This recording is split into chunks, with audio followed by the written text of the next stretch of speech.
Oh yeah, five star LSU. I said they ain't ready for the LSU. No, they ain't ready for the LSU, huh? They ain't ready for the LSU. No, they ain't ready for the LSU. What's up, everybody? Welcome back to the Tigers Avenue podcast, episode number 14, right off the cusp of the natty dog pound. Go Dogs! Georgia Bulldogs get the big monkey off their back. 41 years without a You national mean title. elephant off their back? There you go. Elephant off their back, and they defeat Nick Saban and the Crimson Tide. It's always a wonderful, wonderful day when the Crimson Tide loses. And it's so much sweeter when they lose in the national championship. And Nick Saban had not lost to any of his former assistants. And in one season, he failed to beat two of them. He now has two losses against his former coaches, and he lost the national championship in one of those games. I can't tell you how happy I am that the Bulldogs have won this. It would have been dreadful to watch another Alabama victory, 8 national championships for Nick Saban, 7 at Alabama. But the Dogs get it done, and it was so sweet. It was so sweet. And if you can't tell, I'm a little bit hoarse from cheering for Bama to lose. It was an interesting game, and it came down to a pick six from the Heisman quarterback to Kylie Ringo, and he took it to the house. Zach, give me your initial thoughts right here off the game. What did you see? What did you like to see? Give us your thoughts. So I mainly watched the second half. I was at work and got home and got to watch the last 5 minutes or so of the first half, and then it went to halftime. Seemed like Bama really had the momentum going into halftime and really coming out of halftime, especially when they had that quote-unquote fumble recovery that led to a touchdown. It seemed like Bama was going to win the national championship at that point. But when the Bulldogs went back on offense, you could just tell that Georgia's offensive line was dominating Bama's defensive line. And it was really the run game that took over. I know Stetson Bennett had the really big pass on the offsides, the free play that ignited the Georgia Bulldogs and really just completely took the momentum away from Bama. But if you go back and you watch the film, really it was the O-line just bullying Bama's defensive line and opening up huge running lanes for James Cook and Zeus White. So I think that was really the key to the last quarter of the ball game and down the stretch. You could see Bama's players were getting tired, and you could also tell that Georgia's defense was getting tired. But in the end, the defense that won the battle of just wearing down and playing a long physical game was the Georgia Bulldog defense, and they were still playing hard there at the end, even when the game was already over. They had a couple of sacks there on Bama's last drive just to seal the deal. To be honest with you, man, that call on the field, I was utterly shocked that it was even called a fumble on the field because the Bama player that recovered the fumble reacted as if it was an incomplete pass. The entire team, both teams acted like it was an incomplete pass, and the refs come over and they discuss it. The head ref comes over to the side judge. He discusses it with the side judge, and the side judge is like, it's Bama ball. It's Bama ball. And I was like, are they really about to call this? And then they called it a fumble on the field. And I was like, how in the world was that called a fumble on the field? Not just based on what we saw on the play, but the reaction, what we saw on the play, but the reaction of both teams and the fans. Like everybody, like you didn't hear like, oh, you didn't even see the sideline going, oh, ball, ball, ball, ball, ball, like freaking out, telling them to grab the ball. Like nobody was doing that. Like they were just chill. Like everybody thought it was an incomplete pass. And they call it fumble on the field, which really shocked me. And then to go back and review it and uphold that, when you can tell Stetson Bennett has the crown of the football in a firm grasp when he is at the very back part of his pull, and then when the motion starts to come forward, you see the ball. He loses grip of the crown and it starts to come out. And so that's my opinion of what I saw. I know we're LSU biased. Bama lives rent free in our headspace, but it to me it really looks like that was a blown call. And from what I saw on Twitter, it looked like everybody agreed with me except maybe Bama fans. But what a huge win for Georgia! What a huge win for Kirby Smart! It's a statement win.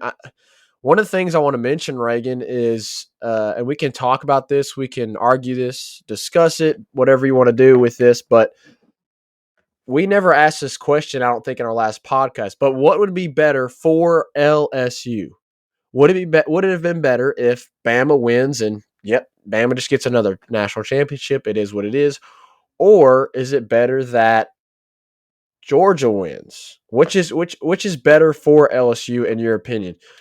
This one's a tough one for me because I think you can go about it two ways. I think you can look at it and say, well, if Bama wins another national championship, what's new? Like they've been doing that for years, and LSU has still been able to bring in the recruits that they have. Obviously, you've lost some here and there to Bama because Bama is Bama. And guess what? They're going to continue to be Bama even after this. And you don't want Georgia to win another national championship because they're going to take recruits away, because they're going to get, better and bigger. But then I think on the flip side of that, you can look at it and go, well, if Georgia wins the national championship, then, they could potentially be taking recruits away from other schools, not just LSU, but other schools that would be getting those recruits. And if you really think about it, Georgia is not even in your division. Like, yes, they're in the SEC, but they're not in your division. Like, you don't play them every year. Who do you play every year? You play Bama. So, like, I think that's another side to it. I don't know which way I lean, but I think personally, I know I just made that statement, but I think personally I lean more towards I think it would have been just fine if Bama won another national championship. But I don't know. What do you think about that? Okay, I'm going to get to that. But I want to give my thoughts on the missed call. How in the world do you rule on the field that Bryce Young fumbled the ball, N'Kobe Dean took it to the house, and the defensive player made a play on his arm? He had a hand on his arm. And Bryce made about a half pass underneath the grasp of the defender. N'Kobe picks it up and takes it to the house. How in the world do you go to the second half and the defender, Christian Harris, did not touch Stetson Bennett's arm? He didn't touch the ball. He didn't touch his arm. He was on his waist. The reason the ball came out was when he was throwing the ball, Christian Harris slung his waist, and the ball came out, and it went forward.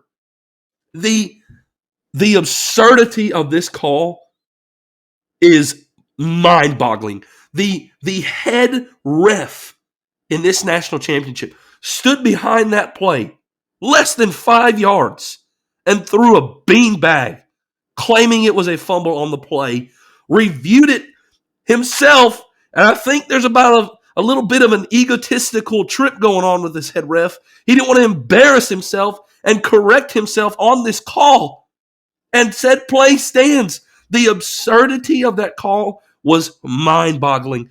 And all credit to Georgia for responding the way they did after that turnover, because that turnover dang near cost them the game.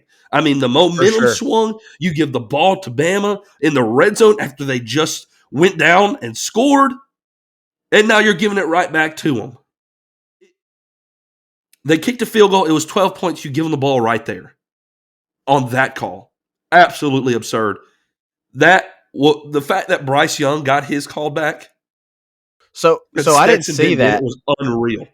I didn't see that because I was at Unreal. work. Did you, in your opinion, and I'll have to go back and watch this myself. I have not had the chance because obviously the game just ended not long ago.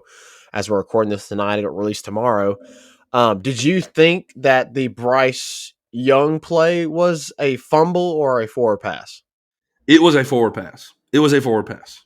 Okay, But so the fact that it was correctly called for Bryce Young when a yes, defender had the grasp of his arm, but it was not correctly called for Georgia when the defender was on his waist. That's what makes it more absurd. You get the call right for Bama, but in a crucial, like game-changing moment in the second half, that was the first play of the game for Bryce Young. The first or second. That was not a crucial moment, and you got it right. But in a crucial moment, you botched the call like I've never seen before. Zach, I kid you not. The Saints no call against the Rams is here. That call right there is here. That was absurd. oh That was wow, blatantly obvious. It that's was big. blatantly obvious. And I was quite irritated. Thank you to Georgia, though, for responding the way they did, snapping off, and getting their mind in the right place after that missed call. Now, let me backtrack. Does this help LSU for Bama to win, for Georgia to win? I'm going to be honest, Zach. I don't care today. I don't care. I don't care how this affects Georgia. The recruiting, Georgia's recruited in the top 3, I think, the past 6 seasons. And Yeah, now they true. won a national championship. They're going to continue to recruit. Georgia's going to continue to pull recruits away from schools regardless. I mean, they were doing it year in and year out, and that was kind of the complaint with Kirby is you have elite players, the top tier players in the country, and you're not winning. So today, I don't care. I don't. I mean, I may analyze this a little bit more later on down the road. Have the Nick Saban, is he going to retire question. I'm pretty sure the answer would have been no, even if he'd have won one. I don't care. Bama lost today, and that's what I cared about. I wanted Georgia to get the monkey off their back, elephant off their back. I wanted them to beat Bama because I didn't want to see another Bama repeat. And I didn't want to see all year long next year three-peat, three-peat, three-peat. So today, I don't care. Go Dogs. That is my opinion on that. It I may think change later, another. but right now, I'm high on the hog. I think a theory or opinion that we can definitely debuttal. Also, we talked about this right before we came on. Is that SEC is an only Bama conference? Like the absurdity to to even let that come out of your mouth. 2019 LSU, 2020 Bama, 2021 Georgia, and guess what? Next year it's probably going to be another SEC team. Just a hunch. I would take my entire Bryce Young's savings. coming back. Yeah, I would take my entire savings to the bank that it's going to be another SEC team. So, like, why is this even an opinion at this point? Why in the it's because this is why. It's because you are butthurt. If you have that opinion, it is because you are butthurt that you are not competing for national championships year in and year out, and you can't even get past your conference to get into the national championship. Like, to be honest with you, do you hear Clemson fans saying, "Oh, it's just Bama"? Not really. Like the teams and the coaches and players that know. I mean, obviously, fans are going to be fans, but if you have any kind of just common sense of college football, you know that the SEC is by far the best conference in college football. And that's not opinion. That's fact. That is Not even fact. close. And it's not even close. Go look at the NFL, who's been recruited out of the SEC. Go look at the national championships. Go look at the bowls. Go look at, you don't even have to, we can go outside of football. Let's go to the SEC in basketball. Let's go to the SEC in gymnastics. Like, what do you want to do? Like, come on. Baseball. Let's go to SEC in baseball. Like, this is common sense. This does not need to be an argument. It isn't an argument. This is fact. And it's absolute ludicrous for fans to even say or have an opinion that they think that the SEC is only Bama heavy, and Georgia just further proved that tonight. Okay. That So the people that idea is wrong. majority, and I'm going to claim this. Majority of the claims come from the Big Ten. Majority of those claims come from the Big Ten. With Michigan and with Ohio State.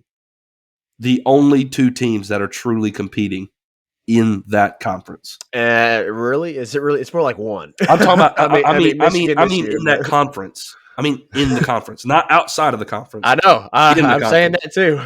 In the conference, it's what really I'm just saying been Ohio State. What I'm saying is they complain about it and yada yada, but Ohio State gets in and loses. The only one they won was 2014, and they got in and get their tail kicked. It feels like all the time. Michigan finally breaks through Ohio State, comes right in and gets trounced by Georgia. Yep. Trounced. And then Ohio State goes and plays Utah in the Rose Bowl and gets by the skin of their chinny chin chin. Yep. And their quarterback got taken out of the game in the fourth quarter. And their backup quarterback drove down the field and dang near had a game-winning drive against Ohio State. Don't make claims you can't back up. There's evidence on evidence on evidence on stats we can lay out SEC against everybody. So, all that said, I'm glad that Bama has lost. I'm excited for the SEC to continue to assert its dominance. And I'm glad that Georgia has got the monkey off their back.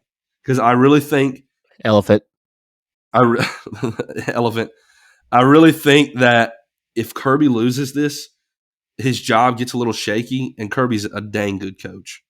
You really think his job yes. gets shaky? Yes. Georgia fans were irritated. No. Zach, they have had elite recruiting class, and have choked so many times. They only been to the playoffs 2 times. And they choked it once, and they finally got it tonight. It took them 41 years. And, I mean, you want to talk about SEC teams and the expectations? Look at Dan Mullen. Dan Mullen's a great coach. Dan Mullen shouldn't have been fired. Dan Mullen hadn't even had a full recruiting cycle at Florida. Like, I Dan Mullen also is not recruiting at the same clip that Georgia is. That the Kirby Smart is. Can you not say that Georgia fans and the Georgia organization as a football program is going, oh Lord, it's Mark Richt all over again? I mean, never wins a big game. So I'm happy for Kirby Smart that he really solidifies his job, because I promise you, Zach, there would be chirps. There would absolutely be chirps about job security with him. Supports my opinion because he won it tonight. So I think that was huge for him, and I agree. I think, like you said, it was a huge monkey/elephant off his back. So real quick here, with Georgia grabbing the national championship, does Cortez Hankton come to be LSU's receiver coach? It seems that way, even with the win. It feels like there is a deal in principle that has already happened with LSU and Cortez Hankton. No, I'm not saying that is hard fact. I'm not coming out and, saying Tigers Avenue Pod is saying that Cortez Hankton has a Dylan principle. That's just my opinion from what I've heard, from what I've seen on Twitter and the media. So it feels that way. And if you look back to like the 2019 LSU team, whenever that happened, coaches didn't stay. Coaches left because you get better opportunities because of the success that you are having at the school that just won the national championship. That happens. You're going to have turnover, right? And that's going to happen with this Georgia team. They already are. We know Dan Lanning is gone, right? Correct me if I'm wrong. Monken, he's still there, right? He's staying. He's staying. He's staying. Yeah, I didn't think he had anything offered to him. Maybe, maybe not. But that's going to happen. So if LSU has a Dylan principle and Georgia is not going to match it, then you can definitely predict that Cortez Hankton is going to be headed to Baton Rouge. Yeah, I mean, I like to live by the rule. We've heard so many times, don't count on it until the deal is done. So, I mean, a deal in principle with a natty now may change to, hey, I'm going to stick it out. But I got to agree with you. I think this has been agreed upon. I wouldn't be utterly shocked if something fell through. But I think we pulled him in, and I think he's going to be wide receiver coach, obviously, and will be named passing game coordinator as well, is what I expect him to be named. And I don't know if he has the title of passing game coordinator at Georgia or not, but if you give a man a title that's a little bit higher than his other job, give him a little bit more money, he may come. So, anyways, let's move on from the national championship and let's get to the LSU basketball Tigers. Boot up, boot up, boot up, boot up, boot up, boot up. Man, what a week for the Tigers in basketball as a whole. Let's go. Women's and men's.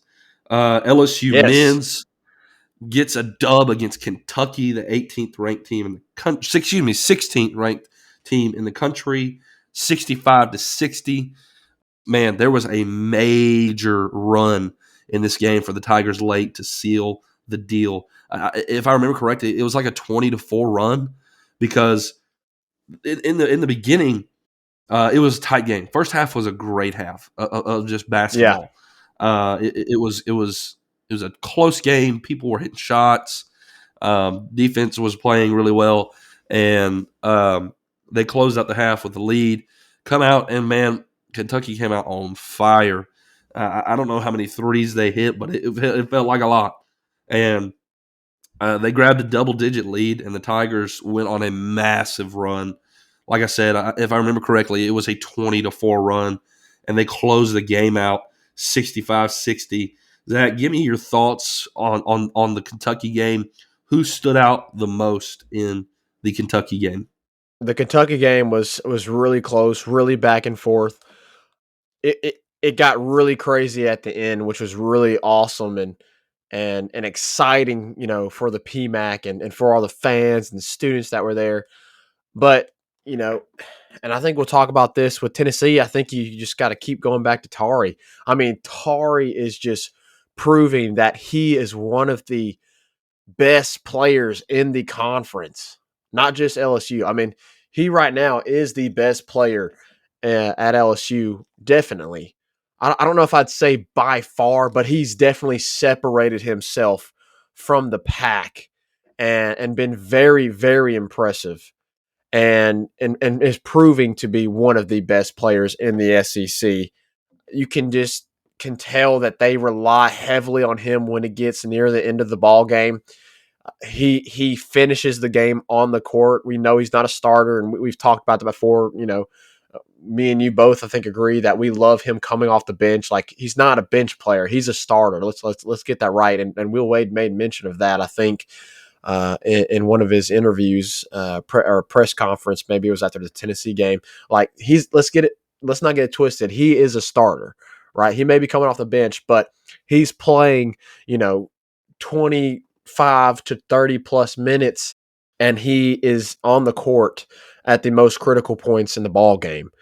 So he showed out. He was really good. He had 13 points in that game. He had six rebounds. I know this isn't a huge thing, but Justice Williams was back in there. He gave you 6 minutes off the bench. I think we might see Sharif O'Neal maybe this upcoming week, or I should say this week. They face Florida on Wednesday. So when we release this pod, it'll be Tuesday. So on Wednesday they'll be playing Florida.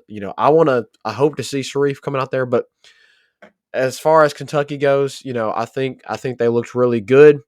I think Eric Gaines played pretty solid. He had 2 threes in that ball game. He took 2 threes and he made 2 threes, which was huge for him because he has really struggled from deep. So I thought Eric had a good night.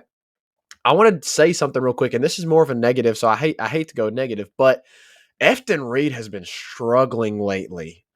He has struggled to stay out of foul trouble, and that really has been the biggest thing for him. It's kept him from being that big physical presence in the paint that LSU needs. I mean, you got big guys like Mawani, like Darius, but those guys are more perimeter players. I mean, you see Mawani's last couple games, he's been hitting some shots on the outside. Of course, Darius Days, that's his favorite shot, is outside the perimeter.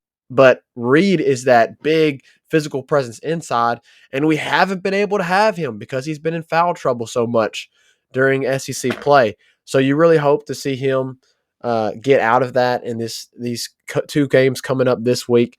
But it was a great game. You always love to see LSU beat Kentucky, and it was a packed PMAC, great turnout, and just great to see John Calipari go down.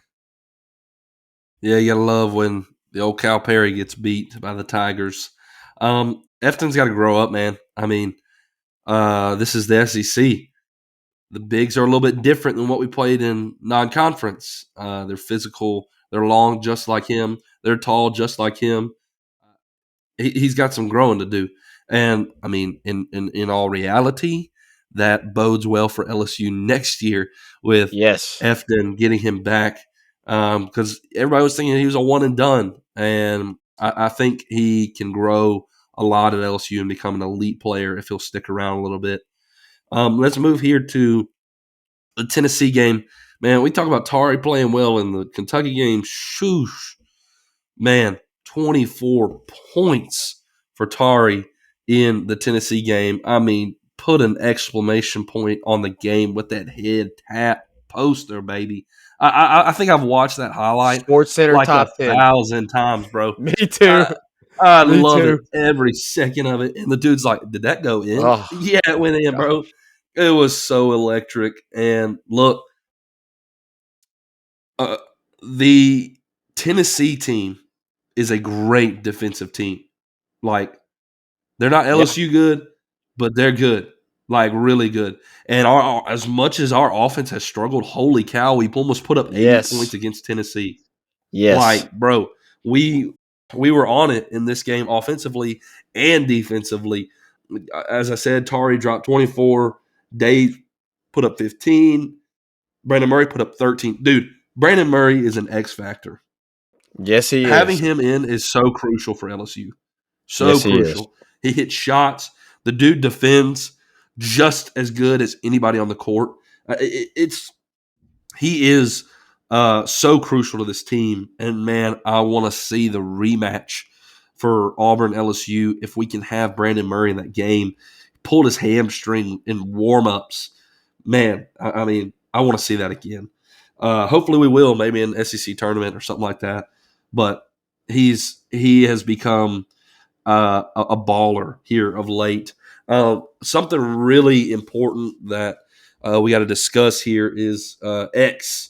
He has played really well of late as well. I mean, his 3-point shooting has improved. He only takes shots when the shot is there, and a lot of times he hits the shot. The biggest thing, though, was his injury. He went down really awkward. It looked like the floor had some sweat or something on the ground. We were on a breakaway. He hit that, and he landed and tweaked really awkwardly. I mean, from first glance, like when it first happened, I was like, oh my gosh, his ACL's done. And then you get to see a slow-mo, and it wasn't as bad as the original thought, right? And and you're like, okay, that wasn't terrible. And then he comes back on the bench so fast, it felt like, and he was crying, and you're like, Will Wade's, hugging him and loving on him. You're like, oh my gosh, Adam Miller all over again. Like, dude tore his ACL. Thankfully, X just has an MCL sprain, bone bruise. Will Wade said he's day to day, and his return will be days to a week. And there's an outside chance of him returning for the Thank Florida game. goodness. Sit him. I say sit him. I know we want to Right, have Eric him, Gaines. but I gotta say sit him. Don't risk him really injuring it and then really hurting yourself. Like if we lose this game because X is out, for his safety, for his health, I'm okay with it. But if I he's agree. healthy, if he's 100%, if he's ready to roll, let's roll, baby. Man, Darius Days was electric at the end of this game as well. He hit Yes. a few threes that just felt like, man, you're just drilling the nail in the coffin. LSU got out to like a 20-point lead. They gave up a little bit near the end and made it closer than you probably wanted to, but in the end, they pulled out. And Eric Gaines hit 4 straight free throws to close the deal. Great game. I mean, great game.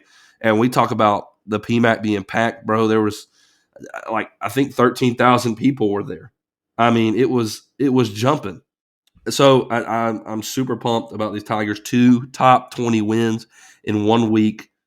Man, keep it rolling, boot up. Zach, give me your thoughts on the Tennessee game.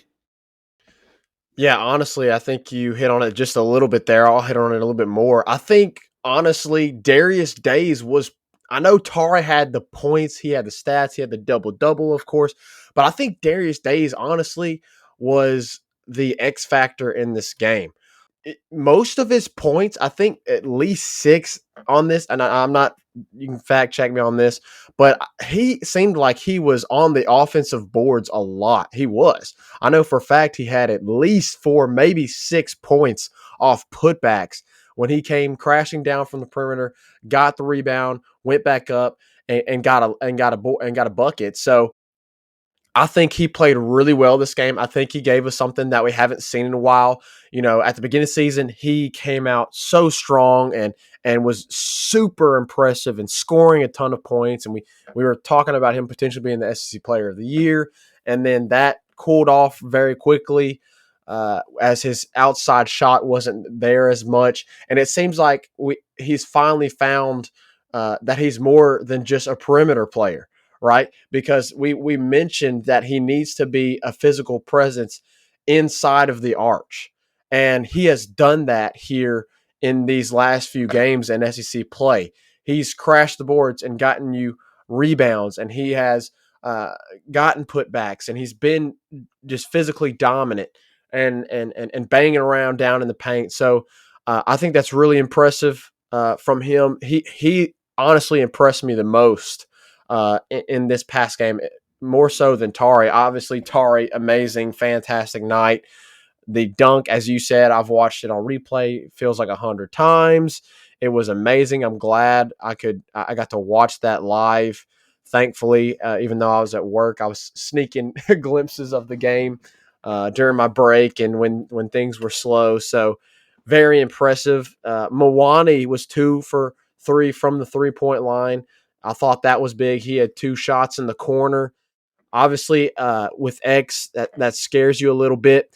We mentioned Efton again. Efton obviously had another tough night at Tennessee, was in foul trouble again, didn't get any points, and that's why I started off basketball mentioning Sharif. I think if you get Sharif this week, that'll help you. And if he can come in the game, I think definitely now with X coming out, potentially that we might see Sharif even more so because you need somebody that can come in there and take fouls away from Efton, that can help out in the foul trouble that Efton has been having here recently in SEC play. And he's also a guy that can come in and get you boards and get you putbacks like Darius has been doing.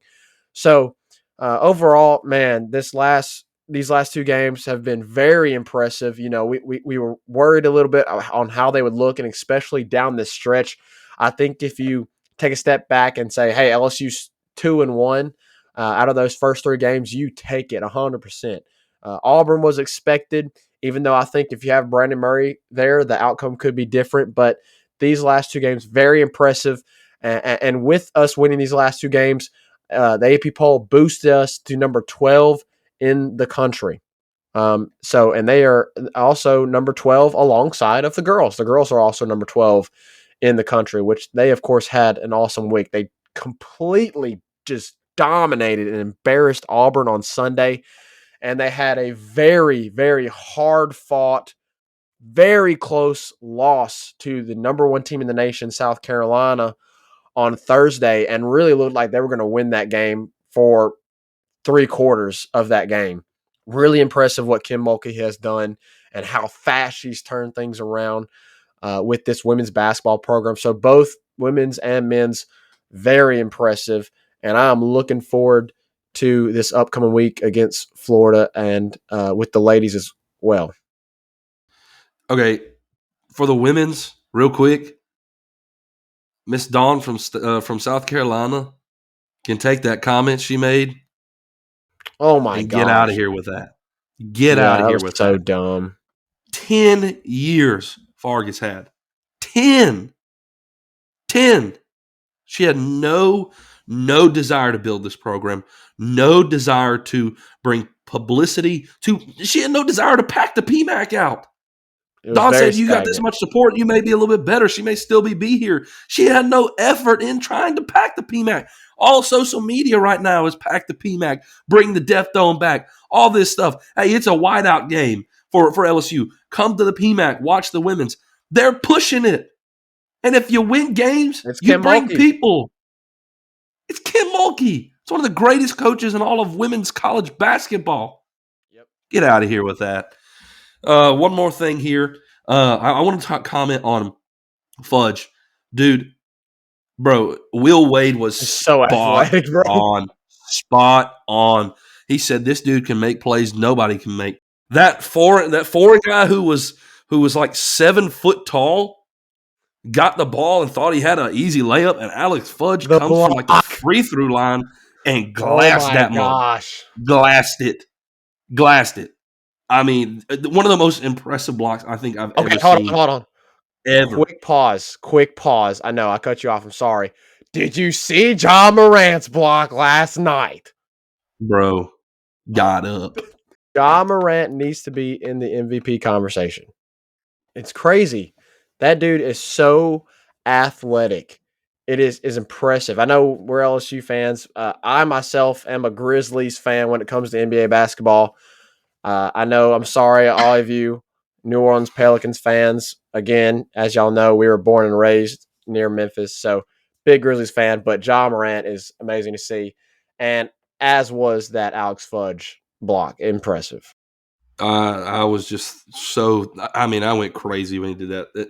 That is a play very, very, very few people can make on a 7-footer. That was incredible. And the Tigers are rolling. Let's keep it going.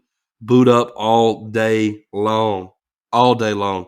For all them folks that was doubting us preseason, putting us at 6 in the SEC, man, they proving it right now. You done messed up, Aaron. Look, we'll holler at y'all later. Put a lid on this episode 14 of the Tigers Avenue podcast. Go follow us on Twitter at Tigers Avenue Pod. We'll catch you next time for episode 15. See ya.